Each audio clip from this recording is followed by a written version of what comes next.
Welcome to Code Switching, fitting in, moving up, and being seen as a leader. In this module, we will define code switching and give a brief overview of its history as a sociolinguistic concept, discuss the connection between code switching and perceptions of professionalism in the workplace, explore how code switching impacts perceptions of leadership and opportunities for advancement, apply our new knowledge to 4 case studies that each highlight a different type of code switching, and critically analyze who uses code switching the most and whether it's a helpful or harmful tool.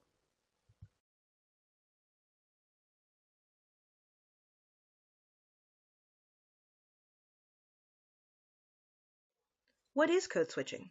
For the purposes of this presentation, it is the conscious and unconscious process of shifting between different cultures and choosing a communication style based on the situation and/or audience. Watch this short clip from Key and Peele for a funny example of code switching.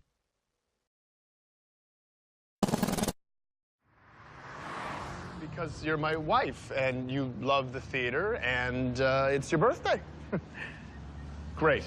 Unfortunately, the orchestra is already filled up, but they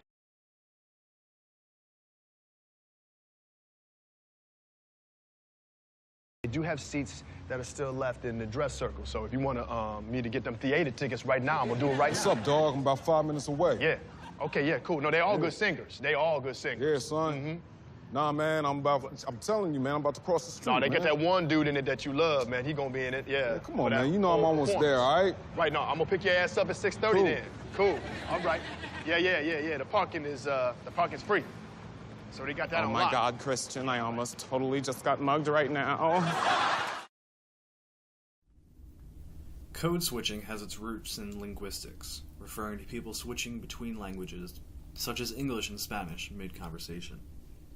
Code switching received public and legal attention with regards to students using African American vernacular English in the classroom, finding themselves at a disadvantage due to a language barrier of sorts.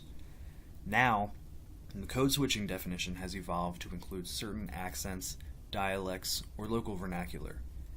In addition to its linguistic roots, code switching is now also seen as a sociological tool used to define certain behaviors or identities, specifically as they relate to group dynamics.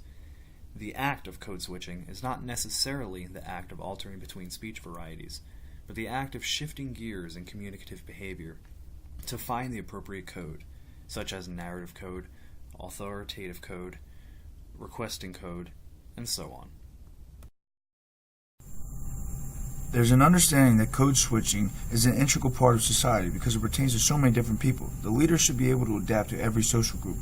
Good leaders are able to communicate using different social slang so that one group doesn't feel left out. Code switching is becoming more common throughout the world. It is important for people to feel comfortable throughout all different groups in their lives, and leaders make sure everyone feels comfortable in the workplace. Code switching is a way to stay connected to all these groups at once. Ray Wessel describes code switching in the workplace as flexing. She says flexing is the art of switching between styles of communication and leadership to more effectively work with people who are different from you. And different is a very broad term. It could be culturally different, generationally different, or even a cross-gender divide. That is the art of flex. In relation to Daniel Goleman's article, What Makes a Leader, code switching is prevalent in its 5 components of emotional intelligence at work. In order to be a great leader, you have to practice these 5 components daily in order to run a healthy workplace. Good leaders will have the ability to use code switching on a comfortable level. In the book, Power of Framing, Gail Fairhurst talks about framing. She specifically talks about strategic components associated with framing and code switching. Culture is the background and where content and communication comes from. The mental method is understanding of how the world works. In code switching, we learn how to regulate the content. The core framing tools are your dominant communication patterns. In code switching, these are the key communication requirements of your job in the workplace. As far as the advancement, code switching is becoming more and more popular in today's society, and people use it to feel more comfortable and stay connected to all different parties at once. Our North House text mentions Adler and Bartholomew's 5 cross-cultural competencies for global leaders. Effective leaders are expected to understand various aspects of other cultures, be able to work with people from other cultures, adapt to living and communicating in other cultures, and learn to relate to people from another culture from a position of equality rather than cultural superiority. According to this, leaders are to become more accommodating with regards to the different people in the workplace. However, what we usually see is the few people at the top of the hierarchy creating the culture for the masses of people underneath them, often imposing their views and standards of what is considered to be professional versus not professional, an imposition that forces those in subordinate groups to code switch in order to feel accepted. We could look to two concepts from Howard Guy's communication accommodation theory, convergence and divergence, to understand why people code switch. Convergence is a process where people tend to adapt the other person's communications characteristics to reduce the social differences. Divergence, instead of adaptation, is the individual's emphasis on social difference and nonverbal differences between those who are in conversation. Because dominant groups set the standard for what is considered to be professional in the workplace, engaging with a member of the subordinate group who exemplifies these traits allows the dominant member to relate to the person, thus seeing them through their lens of professionalism and associating them with someone within their group.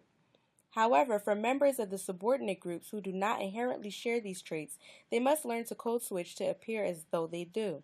For these people, identity is about becoming instead of just being. In order to be seen as professional to those in power, they feel pressured to converge or adopt the language of those in power to align themselves with the dominant standard of professionalism. No matter how inauthentic it is to who they are, it increases the opportunity for upward mobility in the workplace, which is the ultimate goal. Harmany's study on code switching and religious identity shows how people of the Muslim faith use Arabic as a tool of divergence to separate themselves from others in other faiths. In the workplace, however, being a part of the dominant group's faith can be a way to bridge a gap in communication and create a shared identity that would allow the subordinate member access to professional gains. Following this slide, we have 4 case studies and a few related videos exploring 4 different types of code switching. After we listen to and view the materials, we'll have a discussion as a class. We ask you to consider the following questions as you listen and watch, and also keep in mind the pre-read and pre-watch materials that you reviewed prior to class. Can you identify the code switching that is occurring? What factors signal to you that code switching was occurring? How did individuals use code switching to gain power or acceptance, exert influence, demonstrate leadership, create a safe space, etc.? Did you recognize any code switching techniques that you've used at work? And what code switching tactics do you feel you need to employ in the workplace to be accepted, be viewed as professional, advanced, or be seen as a leader? Hi, I'm Natasha. I'm an African American or Black woman. Sometimes, because of the way I look, my ethnicity is confusing to people. Many people who are not Black don't realize that I am. People come up to me and speak Spanish all the time. Even within the Black community, there's an assumption that I'm Black mixed with something else. I get asked, "What are you?" a lot, and while I used to simply answer Black, I now say, "Both of my parents are Black," to head off the additional questions. I find myself trying to make others comfortable around me because I can sense they are uneasy because they can't easily place me in a category right away. And even when they do, they may behave in ways I feel the need to accommodate to be accepted, or at least not viewed as an outside threat. I had a boss with whom I got along very well, a white woman. We became more like friends and shared some similar interests, like cooking, yoga, and trashy reality TV. One day, several months into our time working together, she came to my cube while I was finishing up a phone call with my cousin. I'm not sure how long she was standing there, but I'm pretty sure she heard me say, "Yo, your mom was bugging the other day off something my mother did, like on crazy." I turned and saw my boss standing there and quickly ended the call. She had a confused smile on her face and said, "Wow, I've never heard you talk like that. How come you don't talk like that with me?" The flip side of the coin for me is that I find I have to convince other Black people that I'm truly one of them. There's a lot of colorism and color consciousness within the Black community, which ends up dividing us and pitting us against each other. Even at work, I find myself touching on certain topics when I'm getting a distrustful vibe from a Black coworker. A few weeks ago, I was in a meeting with a Black woman I did not know very well, and she seemed to be a bit standoffish when I would speak to her. After the meeting, I approached her and told her I liked her hairstyle and asked if she did a twist out or a braid out to get her curls. She brightened up immediately and seemed relaxed. She began sharing all sorts of tips and tricks on how she got her hair to look so good and has been much friendlier every time I've seen her since.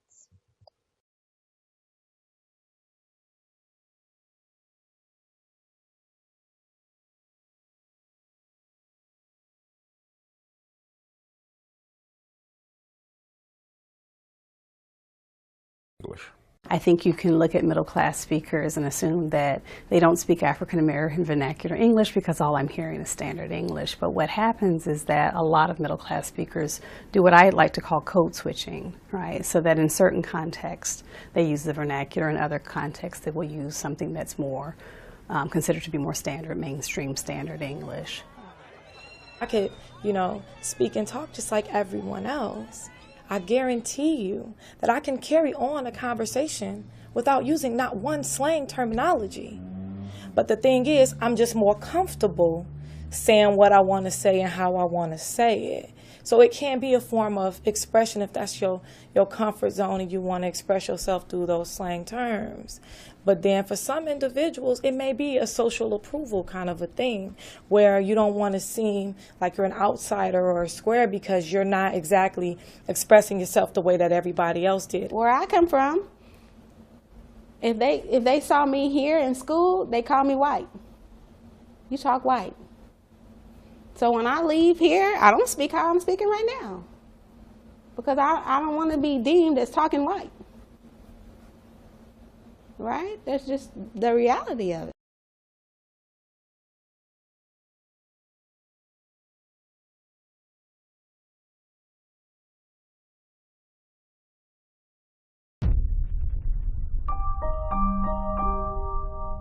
There's a safety in being able to categorize you or categorize a person.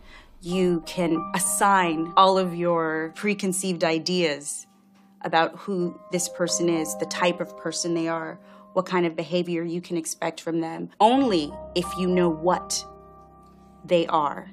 People always ask me, before they ask my name, the question was, so what are you? What are you? What are you? Oh, no, but what are you really? People always say to me, what are you? And I'm African American. I don't discuss it. I'm not one to talk about, but my grandmother and my grandfather. I don't do that.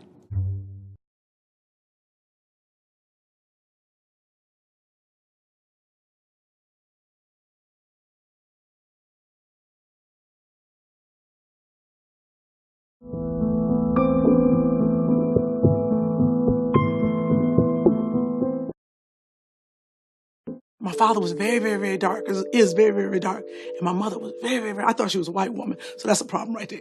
My mama was light.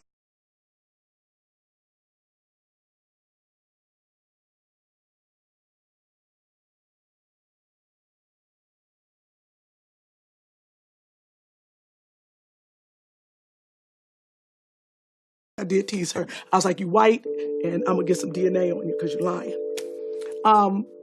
But now that we're talking about it, maybe that is the thing. I'm trying to be too black sometimes. I've done the reverse thing because of my mother being so fair and people thinking that she was white, because of being teased. People come in my house and they say, why you got so much black art? Why you got so much Africa around you? I never thought about it. But I think I was trying to make up for not being black enough, I realize that being mixed is both a curse and a blessing. It's a curse because you don't really belong anywhere, but it's a blessing because you get to blend in everywhere.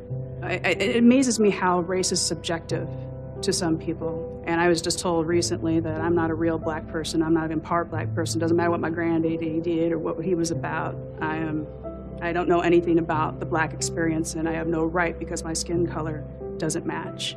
I was led to believe if I was somebody else, my life would be better. And it cheated me out of being who I am. And I'm now almost 40, figuring that out. I do remember one incident where I just been bombarded with people telling me that I wasn't black, and as a compliment. And I went to my dad and I was like, Dad, am I not black enough? And I just remember he started to cry, and he was so emotional. And he just told me, you are black enough. You are all the black that you need to be. You are beautiful. You are smart. You are caring and charismatic. and don't let anyone tell you any different.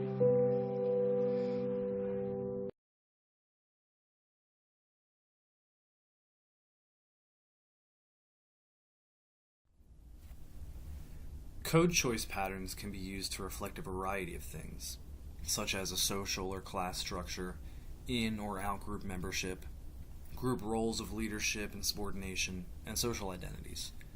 Someone from a lower socioeconomic standing may deem it necessary to speak in a more professional code, to fit their workplace culture and adhere to their knowledge of professional discourse. Good leaders are typically conventional or strategic thinkers, both of which should be able to discern their colleagues' discourses and tailor their code choice to appropriately craft their message. While adhering to this professional discourse may limit someone to using only one set of codes in their tool bag, it also allows them to effectively control their spontaneous communications, since they are primed to speak and perform a certain way in the workplace. Ultimately, we just want to fit in and prove that we belong. However, relying solely on code switching in this way can be seen more as a shield to protect certain aspects of someone's identity from being known, such as coming from a low socioeconomic background, rather than being used as a tool to show solidarity. David is a straight, white American male in his late 20s that has spent his entire life born and raised in and around Philadelphia. While being raised in a lower middle-class family, he graduated from a 4-year college, earning his bachelor's degree. The majority of his colleagues are from other areas in the country. They are at least 10 years older than him, and most have received at least their master's degree, some even their doctorate. While leading an introductory meeting today for a new project he will be spearheading, David started off by saying, "How you's doing?" To which he received blank stares and even a few smirks.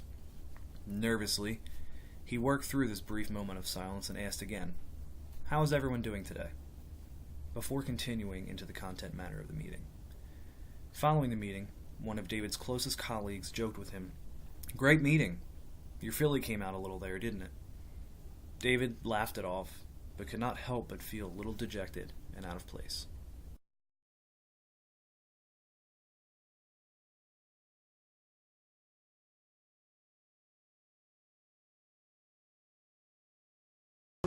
It's funny because I have 4 children, and I spend about $60,000 educating those children a year, and they hear me talking like that sometimes, and they correct me. But I think it's cute. I'm like, you ought to be correcting me because I'm paying enough for you to be correcting me, even though you're in 4th grade. And so they're not getting the benefit of the double language because they have been isolated with their education. Pamela is a Liberian-American woman in her mid-20s. She recently started a new job as a 3rd-grade teacher in a multicultural school. However, she is finding it hard to fit in with other staff and supervisors. She fails at attempts to spark meaningful conversation with her supervisor until she one day mentions that she was going to a women's Bible study. Pamela is somewhat active in her church and is excited to finally find something that she and her supervisor share in common. She makes it a point to use her association with Christianity to relate to the principal. Over the next few weeks, the rapport between Pamela and the principal begin to become more frequent and friendly as they begin discussing Bible verses and church sayings. Pamela begins to feel less isolated and hopeful for her future at the school.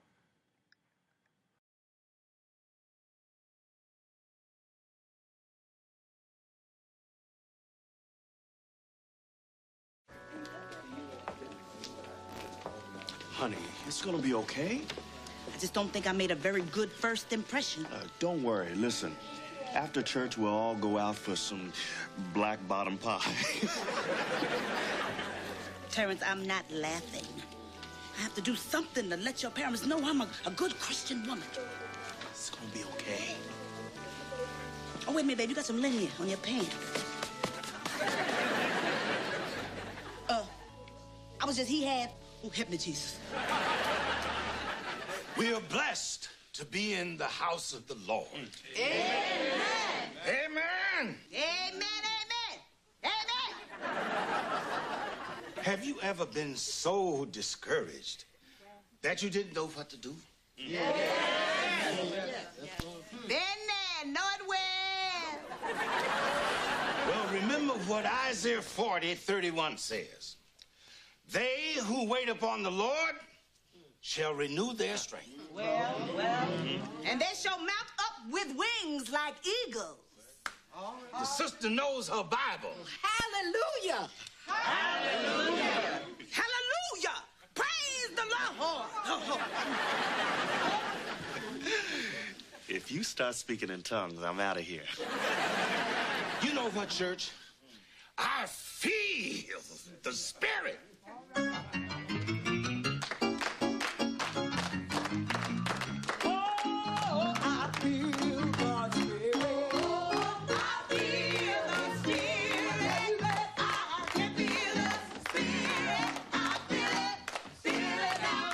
Lisa's a fine woman. Ooh, thank you, Father. You answered my prayer. I feel it in my bones. All over. I feel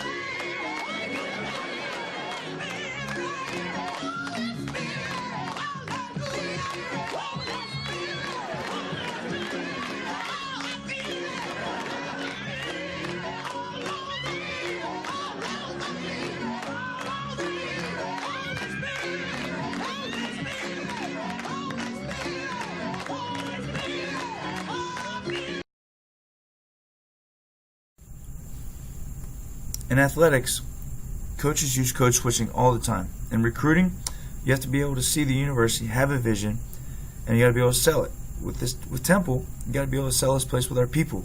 Honestly, Temple is not at the top aesthetically pleasing university. We don't have the best facilities. We're not in the nicest neighborhood. So we have to change our personalities with recruits and families. We change the way we talk to them, tell them what they want to hear. With players use code switching all the time with one another. They use it to build trust from the teammates, to fit in. There may be a saying or a slang term on the team that is used in universal matter, no matter what the skin color or cultural background is, and they say it to each other. When I was in school, the word was John. It's a Philly term. I learned it and said it all the time to fit in with my teammates. Everyone is always conscious of the race and background because no one wants to cross any boundaries. Instead, there's a conscious effort to try to treat it as a fun and conform to the cultural norms and the way the players talk to each other. In addition, you see it in the difference in the way seniors talk to freshmen and that the seniors talk to other seniors. There's a form of respect. Coaches use code switching all the time. We use it with players the same way. As a coach, you must understand every athlete is different. Every athlete needs to be coached a different way. Some athletes get the yell aggression version, and some get the laid-back teaching version. The tone of voice is always changing depending on whom you are coaching and what the situation is. Coaches usually do not have the same tone when they are coaching seniors and when they are coaching freshmen. We took the recruits and the families out for bowling and appetizers. I spent my early time with family number 1. The parents were asking about the safety of the area. My response, "Ma'am, you have nothing to worry about. Trust me. I was a player here. My mom was the same way when she dropped me off here. I can tell you from personal experience that I grew up on a farm in the middle of the suburbs, and the school is very safe. The school has so much to offer and continues to grow academically and athletically. The opportunities are endless with networking here. I know your son wants to be a business major. Well, he's got the proximity that he can go to D.C. and New York and be back in the same day. The community becomes one with the university. Honestly, Mrs. Smith, you have nothing to worry about. He'll be able to come home whenever he wants, and you'll be able to visit him whenever he wants.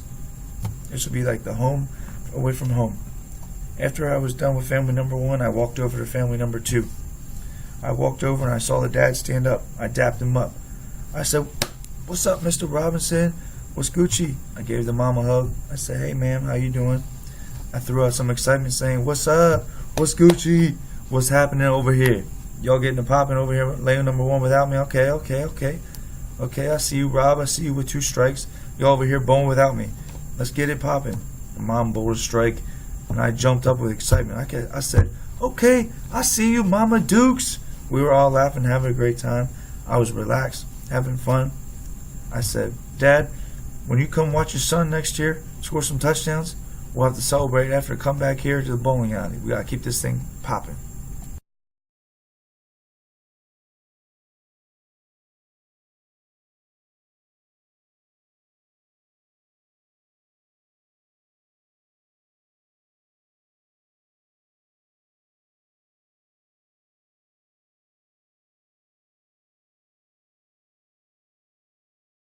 scary. I can't stick with him. Let's go.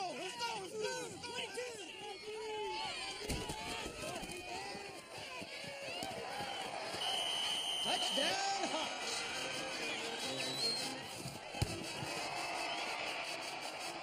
Shape up that defense, Yost. You just worried out your offense. Hey, they score again. I'm taking over.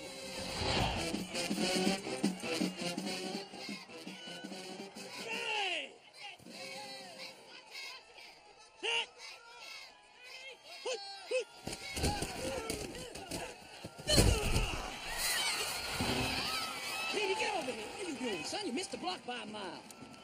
You didn't even have the football to fumble this time. There's no excuse. No excuse. You want to play football or not? Do you want to play football? Boy, get over there on the bench. Herb, take over for me. You got it. Hey, you all right? That was a 2-year start at GW. All this yelling he's doing, it don't do nothing but make me play worse. I can't play for this man. You come play linebacker for me. 23 is killing us. I want you to get out there. I want you to cover him for me. You want me to go in now? Yeah. I can't. I haven't practiced with the defense. I can't. It doesn't matter. I just want you to get out there. I want you to cover 23. That's all you have to do. We'll talk about the rest of it when we put this one away. You think Yost is trying to let them score on purpose? What? Do you? Oh, come on, huh? Okay, let's go. What is Petey doing in there? Looks like Yost is trying him out on defense. He's taking Ellen out. Yost! Come on, let's see. See what happens. It might be all right. It's okay. You're okay. You're okay. Don't you take out my son! He's getting beat like he stole something, Mr. Boxley. You just stay out of it, girl. He's just getting beat, that's all.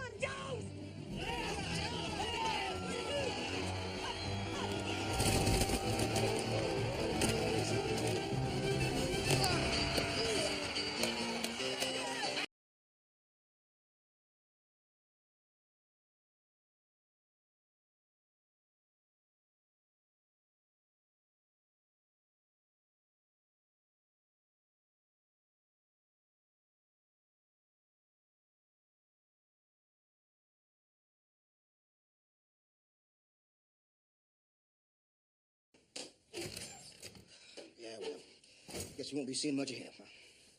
I will. He's on a deacon board with me. All right, listen, about Petey. No thanks required, Coach. Thanks? You challenged my authority in front of the entire football team, Coach. Now, you think you're doing these boys a favor, taking them aside every time I come down on them, protecting them from Big Bad Boom. You're cutting my legs from under me. Some of the boys just don't respond well to public criticism. I tell them what they need to know, but I don't humiliate them in front of the team. Which boys you talking about? Which ones you talking about? I come down on Bertier, I don't see you coddle him. Come down on Sunshine, I don't see you grab his hand, take him off to the side. Which boys you talking about? Now, I may be a mean cuss, but I'm the same mean cuss with everybody out there on that football field. The world don't give a damn about how sensitive these kids are, especially the young black kids. You ain't doing these kids a favor by patronizing them. You're crippling them. You're crippling them for life. Now that you've had a chance to listen to our case studies and view a few video examples, please pause the presentation at this point in order to discuss the following questions as a class. Once you're finished with your discussion, restart the presentation and move on to the next slide.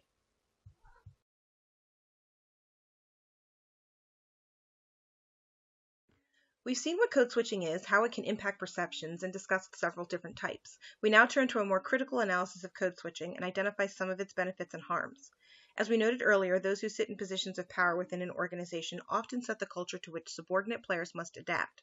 Code switching is one such adaptation, and it is important to note that code switching overwhelmingly happens in one direction, be that bottom to top, from outside to inside, or from minority to majority. It doesn't occur in a vacuum, and there are cultural and power dynamics at play in code switching as there are in any other interpersonal interaction. A survey of the code-switching literature, scholarly and otherwise, is dominated by those in a weaker position, using it to be accepted by those in a position of power. In her Futuristic Vision-themed article, Code Switching Solves Workplace Communication in 2020, Dr. Audrey Nelson cheers that women and men are now able to communicate more effectively, essentially because women made all the alterations in the way they spoke to men, not the other way around. Lauren McEwen warns of real-life lost opportunities that could result from sounding black on the phone, losses that can be extrapolated into the workplace without too much effort, like promotions, access to the C-suite, a plum assignment, or tenure. Avery Ware identifies some reasons black queer men code switch. We saw the safety factor in the Key and Peele video, but it's conceivable that lots of factions of the LGBTQ community feel the need to code switch in the workplace, and some are having to layer that brand of code switching over other code switches they're already employing, perhaps as a woman, or as a person of color, or of a different faith. Linking it back to a theoretical framework, Northouse identifies several different types of power, including expert power, which involves perceptions of one's competence by others, and personal power, which involves perceptions of one's likability and knowledgeability by others. One could argue that those who are currently in positions of power set the standards for what leadership looks like, and those traits may be ones traditionally defined as listed here. If that drives perceptions of power by followers, then there is tremendous incentive for those seeking to advance in an organization to conform to the examples set by those currently in power, as the likelihood of success and achievement is maximized, which means that subsequent leaders come to power modeling a rigid set of leadership traits, and that cycle continues on ad infinitum, encouraging more and more people to code switch and match that ideal. Individuals may ascend that way, but it is not clear that helps organizations to grow and change in healthy ways. Our final look at code switching explores some of the benefits and harms. Although code switching can be a beneficial tool, especially in the workplace, there are some problematic areas as well. Under benefits, code switching can ease intergroup tensions and misgivings to more quickly pave the way for communication and teamwork. It helps to establish one's identity as a member of the in-group, and it can be used to build affinity so the work is the focus, not individual differences. Northouse identifies adaptability and resilience as key leadership traits, and code switching certainly leverages these skills as key elements. Finally, code switching can be used as a tool to welcome others in an unfamiliar situation, as demonstrated by Coach Connor's stylized interactions with the two different families during his recruiting event. On the flip side, code switching is most often an accommodation made by the individual or group with the lesser power or leverage, which means code switching tends to move unfairly in just one direction. Not everyone is being asked or expected to adapt and change. It may open you to perceptions of inauthenticity, as people may feel you are one person in one setting, but a different person in another. Used improperly, code switching could be offensive or backfire. While Natasha may have had latitude to ask her coworker about her hair, a white coworker's questions would not necessarily be as well received. In fact, they may be regarded with even greater suspicion. The long-term pressure to code switch, whether it is internally or externally applied, could have long-term detrimental impact on an individual's mental and emotional state, particularly on those who are layering different types of code switching one on top of the other. Finally, code switching has the potential to perpetuate a devaluation of diversity in the workplace. As Chandra Arthur said in her TEDx talk, The Cost of Code Switching, when we look more closely at code switching and who's expected to make the switch, we discover a hidden reality.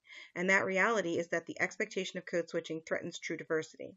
She contrasts true diversity with the kind of diversity we see too often in the workplace, or, as she puts it, quote, the brand of diversity which purports that minorities are acceptable provided they behave in a specific way, end quote. As you can see, code switching has its strengths and weaknesses, and there's likely a shifting balance somewhere in the middle between using code switching beneficially or detrimentally. Thank you so much for participating in our presentation on code switching. We hope you feel like you know a little bit more about code switching, its strengths and weaknesses, benefits and harms, and how it can be used as one tool to fit in, move up, and be seen as a leader.